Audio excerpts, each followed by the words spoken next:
tu je nastala i prva atomska teorija, koju Grci nisu razumeli, sve su reči bile tehničke na srpskom, tek je Aristotel preveo na grčki jezik tu atomsku teoriju.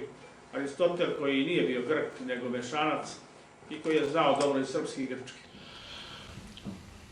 Da bi obrisali srpsko ime i obeležje, Vatikan uz pomoć još vatikanskih Engleza 1139. godine stvaraju državu Portugaliju. Šta je Portugalija? Luka u Galiji.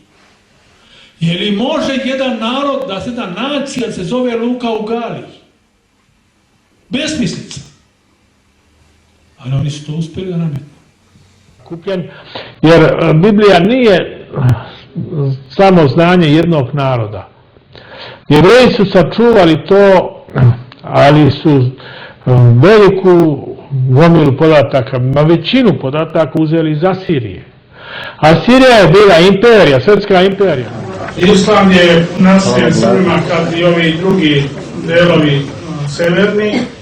U Palestini su tada Filistini vladali.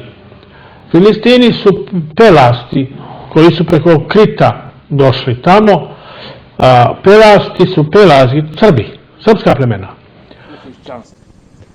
Što se tiče kukastog krsta, to je, mi to zovemo svastika, to je srpski simbol i on je vezan za sunce. To je znak božanstva sunca i on tačno govori dizanje sunca na nebo. Jedna je stvar sigurna.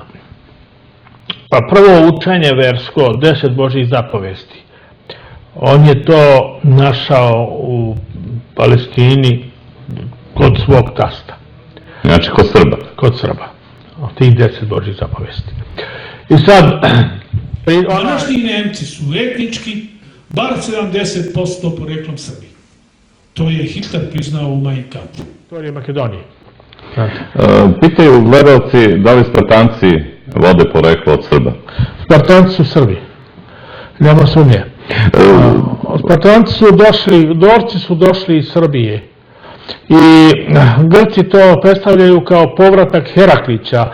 Heraklići su Srbi, samo zamena, jer je, kod nas je Bog Serbon, kod Grka je Herakles, to je isto božanstvo, po kome...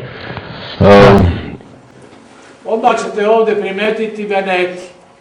Čisto piše Veneti. A onda ove druge, imate još ovih plemena, gore koje imate, to onda u Britaniji, vidjet ću malo kasnije, ali sad ćemo se zadržati na Venetima. Svi antički pisci Srbe nazivaju i Venetima, pa je u srednjem veku to prešlo u Vendi, Vindi, i dan danas Nemci Lužičke Srbe nazivaju Vindima. Otkud Veneti, pouzdano i posigurno potvrđeno da se odnosi to ime na Srbe, na obali Atlantskog okeana, najzapadnijem delu Francuske Bretanje. Sa ovim Venetima je Kaj Julije Cezar teško ratovao kad je osvajao Galiju. Oni su bili pomorska sila, imali su brodove, za to vreme nenadmašne, sa nekim okruglim kromama, sa kožnim jedrima i plovili su do Skandinavije, a izgleda i preko Atlantika.